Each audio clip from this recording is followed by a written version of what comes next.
like level 2 or level 3, and then you can't zone them really. I guess they could with Lina. It's a gamble. With Lina Witch Doctor with Drow Aura, I guess they have advantage there, but it's just so dangerous, especially when your support is what Earthshaker. Like, it'll just delay what Earthshaker can do. Not that he needs levels that bad, but yeah, I was being a bit sarcastic, but I think it will be an earlier rotation rather than a later one. And what hero for Sunby? They can still brood. Clockwork is also still available here. It's an okay brood game, honestly. Against Earthshaker still? Well, yeah, I mean, obviously late game Earthshaker is good against it, but yeah.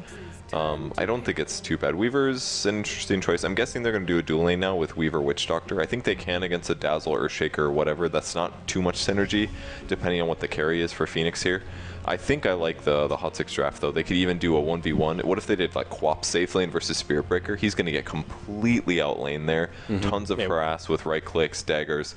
I mean, he'll get a lot of levels, and maybe he can gank mid, which would be probably a low. It could be a Drow. I guess that would be a little scary. I think keeping Spirit Breaker on low levels is the most important thing for Hot6 this game, because that's pretty much what MVP has for setup at the moment. Obviously, we don't know their last hero. If Spirit Breaker has low levels and his charges are not the best, then I think Hot6 will just run over this game completely. Perhaps another Slark coming out? Pretty decent against Weaver. Not as good this game. Bad against Slark, or bad against Weaver, bad against Quap. Good against Lina, Witch Doctor, Drow. They have pretty darn good AoE with Quap, Lina. Dare I say, is this the Ember Spirit game? No. It's almost never the Ember Spirit game. Yeah, I know. God, this is a tough one. It is, and apparently for MVP Phoenix as well, because they're taking their time. They still got 50 seconds, though. Is there anything that stacks well with Dazzle that's a carry? Slardar. How about a Gyro pick? I was just going to say Gyro. I think it is a fine pick here, but I don't think they'll take it. They have too much burst that goes through BKB with Lina. Although Lina is a support. And the Witch Doctor ulti as well. I like the Slardar suggestion, but I think their lineup's too melee heavy. Yeah, I think so too. Yeah, Earthshaker, Spirit Breaker, Templar Assassin's relatively low range. What about like a Medusa here? Something really beefy. Whoa, okay, there we go. Finally get one right. All right. They're going for it. It's got Immobilize. I guess the Searing Chains is pretty good against the Blink Rose and the Invis from Sakuchi. You got extra vision, so that's okay. He's going to have a tough time in the early lane, especially if he's aggressively tri-laned. So. Yep. And you still favor Hot6's draft? I don't know. I'm a little bit less. Now that they picked the Ember Spirit, I feel like I need to look at the draft and like think about hero counters and stuff. But the laning stage is going to be very important. It all depends on the tri-lane as well. If are they going to do aggressive tri-lane? I think Hot6 might aggressive tri-lane. They might just safe tri-lane and zone the Spirit Breaker. I think it still is very much about the Spirit Breaker, though. That's the only hero that's going to do something on the Phoenix lineup. Obviously, they have an Earthshaker roam as well, so it's up to the Spirit Breaker and the Earthshaker roam. If those go well, Phoenix can definitely win this game. If the lanes go standard, it should be Hot6 getting a big advantage, I think. Yeah, this is a really dangerous Ember game. There's tons of physical damage. There's plenty of nukes to deal with you as well. So yeah, I like this Hot6 draft, honestly. I think they've got a pretty potent lineup here. Yeah, Ember does fight well in the early game, so I think if he gets the ball rolling, MVP's lineup is pretty squishy in general, and that's where he could start finding solo pickoffs and snowball that way, but it's definitely interesting. And some friendly back and forth. Everyone's saying good luck, have fun, and let's get underway, I guess. Indeed, let's get on the way. MVP Hot6 versus MVP Phoenix. Who goes to Seattle? We'll find out in this game with Zayori and Base Skip. All right, KP. He's in the off lane here, and they may find him nice and early on. Forev in the front lines, gonna scout things out with the Shikuchi, and we'll just throw a friendly little poke there. Okay, no early skirmish. Nice move from Hot6, making their way down very aggressively, protecting their safe lane, making sure that nothing's going to get blocked out here, so they'll have full access to their pulls and pulls through. And as we talked about, they've got really good zoning supports, especially with the Drow Aura on both the Witch Doctor and the Lina. This is actually the exact tri-lane that Phoenix had in the previous game, trying to deal with the Broodmother, and we saw that was pretty successful, but I think this time around should be even better against the Spirit Breaker. And if they zone him out and keep him level 1, once they manage to pick up their level 2, they can just pull and stack and do everything with impunity. And they're running up top lane. He gets set up on. Do they have any kind of reveal here? Oh, he has the refraction level 1. They don't even need it. He will be on the run. Searing Chains come out, and on the other side of it, Febby gets isolated. QO will be the victim of the first blood. It's Forev. That'll finish him off with one stray auto attack, and they might be able to get KP as well. Searing Chains not going to do much to save him here. Beautiful LSA out of Jerax, and Forev will just be able to chase him down. Searing Chains might be able to buy him some time. Best he can hope for is not even a deny because neutrals haven't spawned yet. 2-0 out of the gate. MVP Hot6, ladies and gentlemen. 2 core kills, and they stole the bounty rune. The number of stuns that Lina has on a 7-second cooldown in the early game is actually just ridiculous. Radia got both bounties there? Yep, I think they swiped one out from underneath the... Yep, Quap and Lina. No, that's very big. And especially for the Templar Assassin, she's going for this bottle rush here on the mid lane. Looks like QO is still going to be able to grab a few CS. He is against MP on the Drow, and it's not a Queen of Pain, so I think it's a slightly easier laning matchup. Yeah. But that was definitely not the start that he was hoping for. And what we said... Ooh, could be in some trouble here. Searing Chains... Blink back, and he will live, but a lot of pressure coming his way as Lina starts to rotate back down. So it looks like Phoenix were somewhat dodging the aggressive tri-lane. I don't feel like Ember Spirit is a particularly amazing tri-v-tri hero, but lanes are going to end up somewhat weird. We have a tri-lane versus dual lane, and a dual lane versus a solo mid lane. TA and the Drow probably not going to get involved too early, and that's the other thing to look at when you've got these tri-lanes and these funky laning matchups, whether or not there's some hero that's going to reach an immediate level 6 and then start ganking like a Puck or a Nature's Prophet. But the only hero here really is the Spirit Breaker for March. So yeah, and they're putting a lot of pressure on that Spirit Breaker. The Witch Doctor up top, just poking him as much as he can with the benefit of that extra damage. And now things level out a little more for Sunby as Jerax has stationed himself down in the bottom lane. And I totally agree with you about the aggro try with Ember Spirit. One of those carries that doesn't really want to share experience if he can avoid it. Level 6 is a key ulti on him just for the mobility to both set up kills and also get out of sticky situations, and that will slow him down a fair bit in this kind of a scenario. And he is just laying into March here. Normally you think of Spirit Breaker as being ridiculously tanky. He has that extreme EHP at level 1, but Witch Doctor's got pretty ridiculous base damage, and with that little bit of precision or a bonus on top, Forev's going to come running in here, and March might actually be in some trouble. This could be a kill. He'll have a charge, but I don't think it's going to be enough to survive. Stun on 2, nicely placed, but Shikuchi into the tower. This is an easy one for Forev. He'll be happy to take some tower shots as the Shikuchi damage secures the kill. Nicely played there, and it will make it 3-0 in total hero kills. Forev. He's got all of the kills. Oh, bottom lane, KP takes an LSA to the face, Dragon Slade to follow up. Sunby blinks forward, and the scream not enough for the damage, or not enough for the kill rather. Shallow Grave buys him some time. Sunby in some trouble. Wants to get Febby, can't quite get it, but now Lina for the cleanup. Jerax with a triple kill. Oh my good gracious, it's MVP Hot6 coming out big again. Oh man, Jerax, the stuns so far this game have been ridiculous. He lands 3 back-to-back while they're contesting that rune on top lane. Gets the 2 hero Light Strike array there to make sure that the Ember Spirit doesn't just run off. We'll see let's see this again in all of its glory, because this was big plays from Jerax. He hits all 3 with the nuke. Sunby goes committing in. Nice Grave comes out of Febby, and they do manage to right-click down the Queen of Pain, but Jerax almost hits 3 again. Almost hits all 3 with that stun. And then this Dragon Slave connects on what would have been all of them. The Dazzle's actually already dead, but huge play. Wow, just incredible damage out of the Lina. And all of a sudden, this support Lina is level 4, tangoing with the top and in a great spot. QO loses his clarity to Cardi there. That's a what is he hero doing siege. here? What are you doing, Cardi? Get out of here. Go back to the lane. He's contesting the rune. He's like, he's seen all of the action. He wants to get involved. Hot6 have Dude, this card riled is him up. Really getting aggressive here, just giving some scouting intel. So this is looking rocky for the dire side. Febby gets off a Shallow Grave, but a bit of a close tried call to there. deny him. He was about to. He might still have to. Uh-oh, and yeah, he does. So Sunby goes in, forces out the deny. Now may get punished for it, though. Flame Guard bringing him low, won't have the blink in time. And okay, that was a bit of a silly blink. yeah, KP gets the kill there. And well, nice setup with the deny, so it was all bait, I suppose. Dazzle will end up in the grave, but a great trade there. The TA in the mid lane farming very nicely. High CS score, doing pretty well against the Drow Ranger. But Drow also not really struggling all that much. Drow is just a damage bot this game, honestly. She's got 3 points up in the precision aura, and she's already invested 2 points into stat. It's not that she's holding these skill points and waiting to use them if she needs a silence or a slow.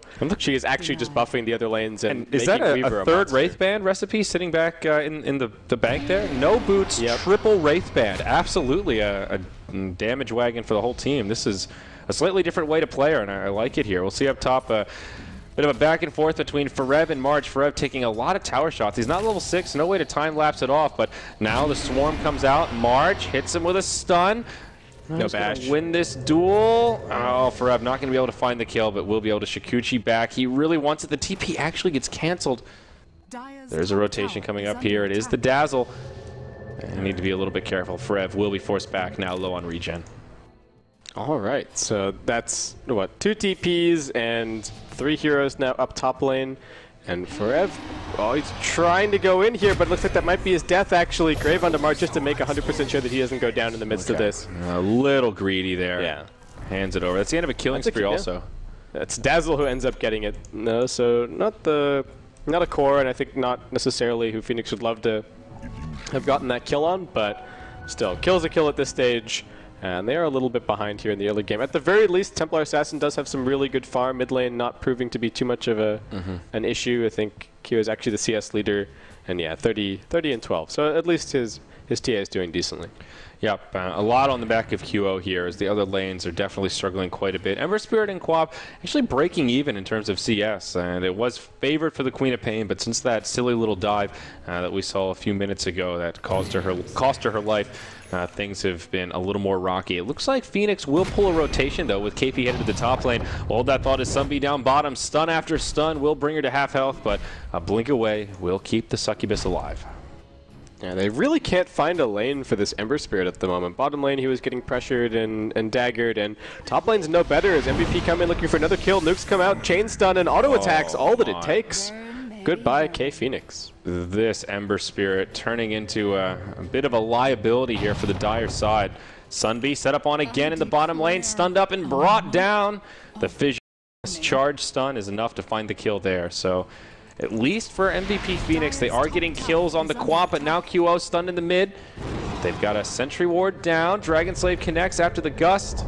QO still alive. We'll try to turn around with the help of the Ember Spirit. Maybe they can make something happen here. This is turning into a roaming Ember Spirit at this point. Yeah, KP playing this very similarly to how he played the Drow Ranger in the previous game, moving around a lot, trying to get active. I think it suits the Ember a little bit better overall, but like we were saying, he just can't find a home, almost gets stunned, but might just get right-clicked down anyway, gusted. And one more. Bottle sips the bottle. Flame Guard keeps him alive for now. Dazzle on the low ground. They're still in some trouble. It's a 4-on-3. Charge coming into Jerax. March will make it up to the high ground. Maybe they can turn onto Sunby. He'll back up. Another nice Gust to break things up a little bit. Ferev right in the front lines trying to focus down Febby. Nether Strike onto Ferev. Still no one dead, but it's QO that gets separated from the team. Pops on the Refraction. Searing Chains on a couple of creeps. QO will try to TP home, but they've got the damage. Templar Assassin falls, and it will be MVP Hot6 that gets a 1-0 after both teams rotate all 5. Yeah, that was everyone. That was five-man mid on both sides of the coin. So Hot6 coming out again. Yeah, I really like the way that Forev's been playing so far this game. I mean, the plan from the word go was, okay, we've got Precision Aura on this Weaver, and let's just have him put on a ridiculous amount of pressure, and that's all Forev's done. You can see it in his build as well. He's just buying little items so that he can run around, sustain in these fights, and keep things going. We used to see Earn a lot on this kind of a Weaver build, but I think the supports are doing well enough that it'll probably be one of them who picks it up. They definitely want one, especially against the TA now. A lot of pressure coming onto this Tier 1 tower mid. March cruising on in. Fissure helps set it up. Ian will be the target of choice, so they switch onto MP. LSA connects onto March Laguna, but the tanky cow stays alive. Now the Swarm comes flying through, gives some vision for the Radiant side. Grave will keep March alive, but again, QO gets separated from the team a bit too far forward. Without a refraction, he'll fall. Beautiful Fissure comes out from Nuts, but the follow-up will be here. A lot of sustainability from that Witch Doctor. Earthshaker's already died. March gets the second bash onto Ferev. He dies to the tower. That makes it a 1 for 3 overall and could even be more. Febby in some trouble, but Jerax does not have the mana to throw out the LSA and try to find the kill. Febby baiting him here under the tower with all the creeps, hoping for a lot of damage on that Shadow Wave. Won't find it, and MP will get the kill on the tower. And Templar Assassin losing out a lot there. Dazzle, once again, the big winner for MVP Phoenix, but I don't feel like farm on him is really going to turn things around too much. No. Jerax is huge, and the net worth is actually looking really, really scary for MVP Phoenix. That's the support Lina, mind you, who's now out farming the safe lane farmer who is the Queen of Pain. Well, so. He's 4-0-5, especially with that triple kill. So yeah, that'll do it. We know exactly why Jerax is where that he is, but have to commend him on some fantastic play on the Lina thus far. And we haven't even really pointed out, but there's very little setup for the Light Strike array either. There's kind of a paralyzing cast, which can be somewhat unreliable in a lot of situations, but he's just been straight dropping stuns on people's heads this entire game long.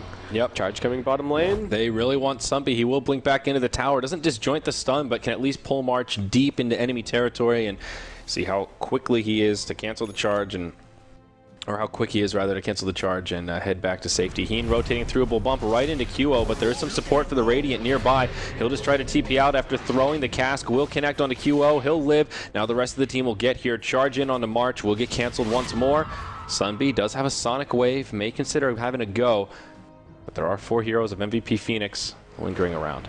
Yeah, this is scary though. This is the one situation where their Ember Spirit hasn't actually come down with them to help out, and he's one of their best early game fighting heroes, so I think Phoenix do need to be a little bit careful about taking fights without KP getting involved. But KP, not a whole lot of farm, I think just a casual bracer in his inventory right now, and not a whole lot of survivability, and Drow just picking up more stats, more for the team.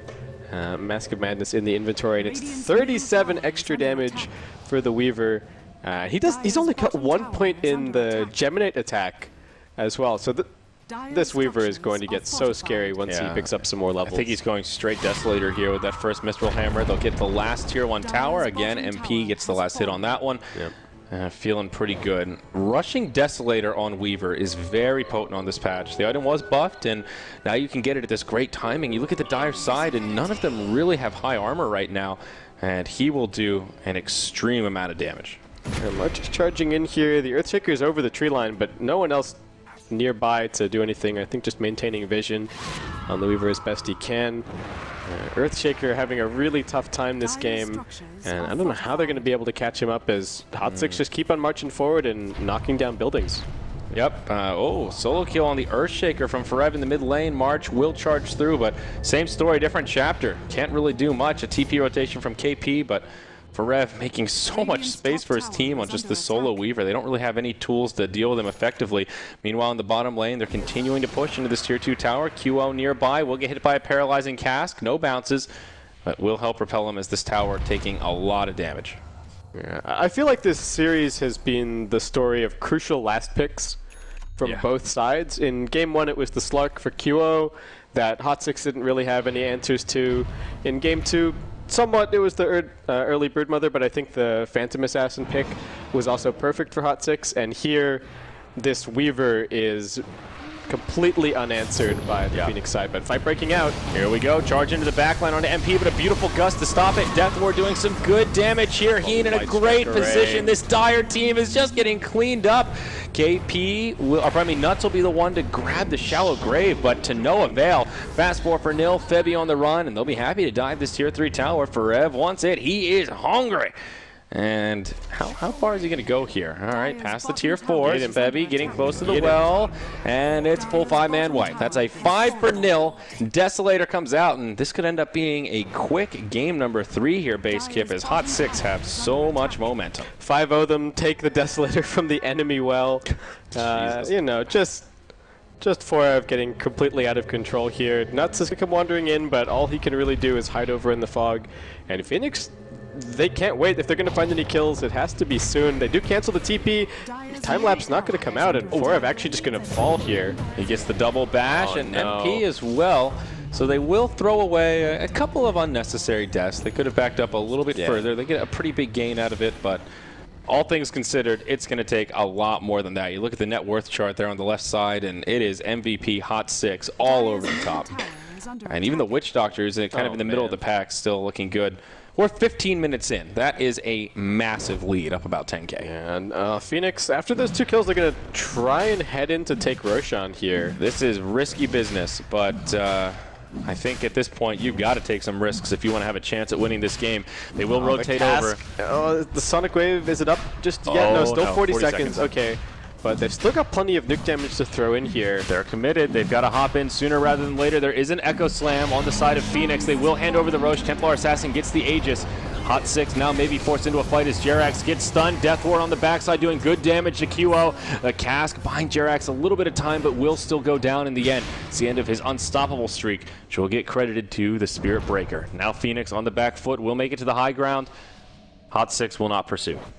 Forv actually respawned and then time-lapsed back to where he died on bottom lane so that he could run in from the north side of the fight. It was a little bit of an interesting play. I don't think it got him there probably a tiny bit faster, though it did split the fight up somewhat from Hot6, but they only end up losing the Lina. She did have a pretty ridiculous streak going before that, so that's quite a bit of gold actually going the way of Phoenix. Yeah, the Spirit Breaker.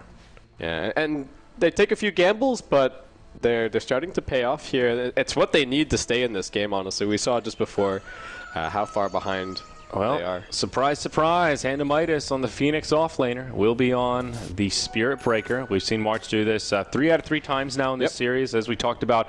A little more synergistic on the Spirit Breaker. More attack speed means potentially more bashes. So a recovery mechanic that is much needed. Aegis did end up on the TA, and she did walk away with it. Yeah, it did manage to hold on to it. The Death Ward almost popped it there, but was just able to get away with the phase boots. KP on mid lane, taking some damage. Very far forward, has a Fire Remnant to jump to, and he will be able to make it back. Dagger chases him down, though. Phoenix at least in a position to threaten a building here as Hot6 just group up once again. And with the Desolator. Keep the 5-man going. It's just so easy. They just shred towers so quickly. Yeah. No easy way to stop this one. They'll just let it fall. MP once more getting the kill on the tower. He's gotten so much gold just from tower kills alone. Feels like he's gotten the last hit on nearly every single tower they've taken out. Support Lina with a 17-minute Yule Scepter. Pretty good timing there as QO tries to split push in the top lane. Maybe able to claim that tower. But Hot6, they look like they want to try high ground. Even with the Aegis on TA, they're feeling confident. This time they will have the Sonic Wave available, though. Yeah. And this 2-3, only a couple of auto attacks from Death's already been brought down and should be able to take up residence here on the high ground. Needs to be a little bit careful, though. Q is running in. MP getting low. He'll get to the back line. Charge comes through, hits him once.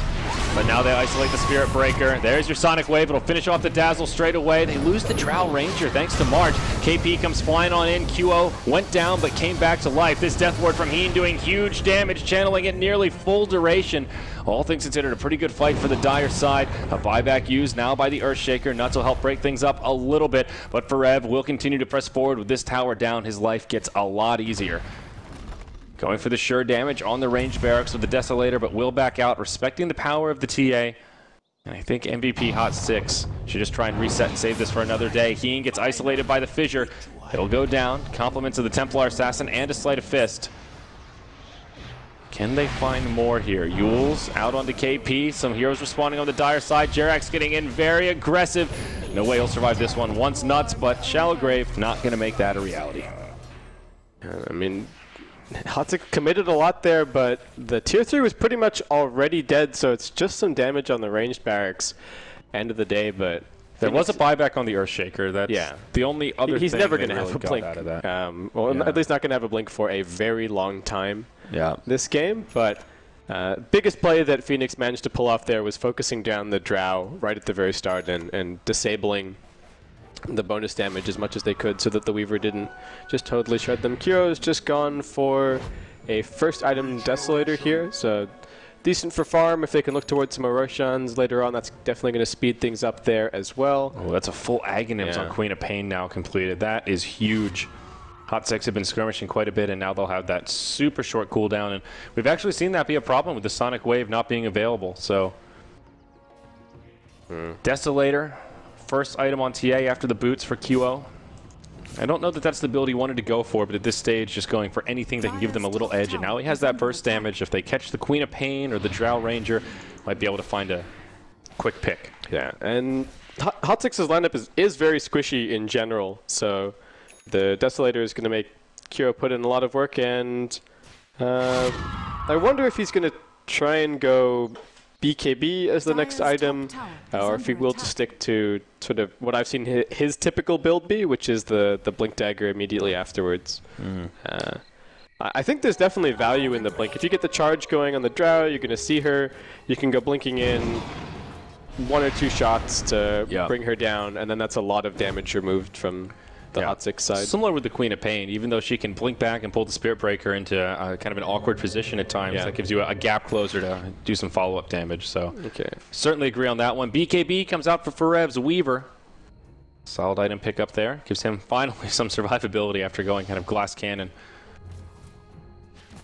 Yeah, interestingly, they don't have a whole lot in terms of sustaining through these team fights. There's a little bit of Voodoo Restoration, but everybody's so squishy that they don't have the health pool for it to really matter too much.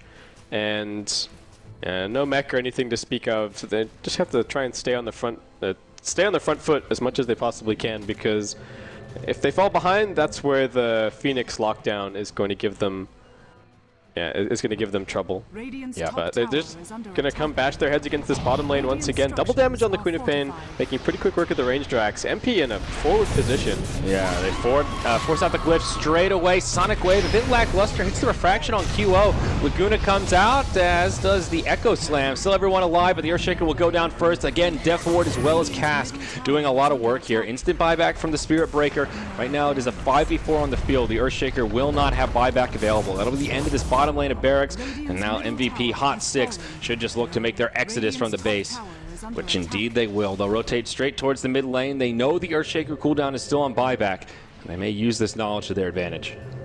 Hot6 disengaged in that fight really nicely. Forev, knowing that he had the BKB for safety, just stayed on the front lines and made sure that no one on Phoenix could actually leave the base.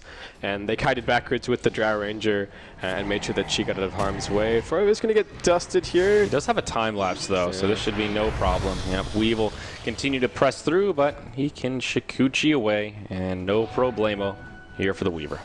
And the line is drawn from Jax all the way down the mid lane. He's like, yep, this is the game plan, team. And I don't think there was any doubt about that whatsoever here for Hot6. But there's the blink on the TA. Good call on that one.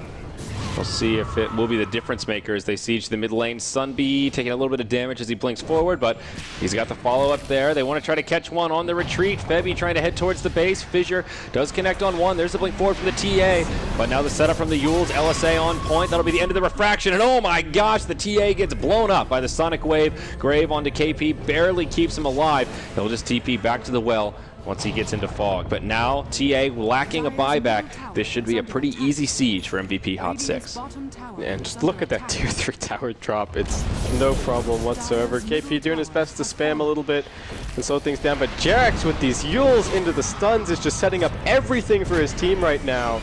Well, buyback from the Ember Spirit. March goes charging in, but gets silenced straight away. Death Ward for good measure will finish him off. Things looking very grim for MVP Phoenix as Hot6 continue to dominate their way through the Dire base. Mid lane of Barracks down, 2 stuck in the grave on the Dire side. Febby will grave himself. That keeps him alive. They want to go for the top lane of Barracks, but hey, there's a tower still standing. So they'll go for the tier 2, and I reckon they'll just continue sieging. Seems like there's little that Phoenix can do to stop this onslaught. Yeah, no reason to go anywhere. They've still got some earn charges remaining on the Witch Doctor as well, and plenty of mana, so they can top their heroes off and keep on going. I don't know what Phoenix can do, what kind of initiation that they can look for. They might be able to try and smoke around from the side, something like that, but they're already down 2 lanes of racks against this Drow Weaver strat, and so even if they start pulling things back, I think the Weaver can just split push them to death.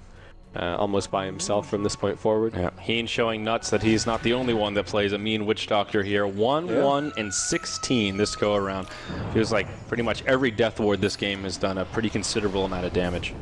Yeah, and the hero turned out to be extremely valuable this game as well, especially against the Templar Assassin and the Ember Spirit. And the other thing is that it draws a bit of fire from some of the limited stuns that Phoenix have. Now, often when you talk about heroes like Crystal Maiden and Warlock and whatnot, where you've got these long channeling abilities, in some limited circumstances, it's worth it to even just throw out the spell just so that you draw the Fisher away from, say, the Weaver, for example, and then he just does whatever he wants in these fights. Though I don't think Farah's been having too many troubles running around in circles and Solar Crest. right-clicking Phoenix. Yeah, Jerax will get a nice pickup there, and now a Crystallis onto Forev on the Weaver. Some more big damage items coming out here, base Kip. I think with the Solar Crest, Forev can probably kill KP in one round, in one click, and then the Geminid attack. Proc's coming out as well. Well, charge, another bash, now another strike, another double bash onto Sunvi, still not enough to finish him off. Searing Chains won't connect there, gets off the Sonic Wave, blinks back to safety. Echo Slam will secure the kill onto the Witch Doctor, though they did have to pay with their Dazzle. MP on the back foot. They'll continue to chase him down, and the Dro will fall, but takes the Ember Spirit with her. Jerax taking some huge burst damage here, alive on just a sliver of HP. But can they find him? Vision becoming a problem here as he's juking, he's jiving. Yule Scepter will stop the charge. Jerax creating a lot of space, somehow still alive, but finally that one last auto attack will bring him down. Now the Weaver comes in to clean house. QO with the meld. Looks like they are lacking detection at the moment. A surprisingly good fight from MVP Phoenix, but Creeps pushing into the base as their effigies are being destroyed. Yeah. Oh, they've already lost the tier 4 tower, it looks like. Oh, never mind. That was. No, it's still nope, there. it's still there. My bad. Alright. Forev trading some hits, seems to be somewhat careful, but they found QO. And QO is donezo. Yeah. Just on the edge of that sentry ward there. Yeah, unlucky, but Roche is up, and MVP Hot6 should be able to take it here. Drow as well as Lina coming up in just a couple of seconds. Buyback from QO. They are running out of resources here, but MVP Phoenix realizing that an Aegis will make this almost impossible in terms of making a comeback, and they will certainly contest the big boy. Yeah, the Dire don't actually have any vision outside of a trap in the pit, but they're just going to go in and try and take this anyway. This looks like the same play as in the previous game where they're like, okay, look, we need to take a risk. If we can't take the Roshan, then we've probably already lost the game. So Kyo's going to keep on working on it. Oh, silence onto Febby. He won't be able to get off the shallow grave. Now Dazzle's dead without a buyback. This could be bad news bears for the Dire side. BKB's popped to plenty. March with his online. Not going to be enough to save QO, though. The Sonic Wave doing huge damage. GG is called as MVP Phoenix get wiped up in the Roche pit. It will be MVP Hot6 that secure themselves a slot in the grand finals and that trip to Seattle. I love that little bit at the end. We'll get you tomorrow. So both teams still in pretty good spirits after that series, but how can they not be, right? There, I'm sure they're pretty good friends and just happy that they're here in the finals. Among the final 4 teams. But the upper bracket, so no one's eliminated yet. Phoenix will have to fight their way through the lower bracket, but they still have a chance, and that's what's really important.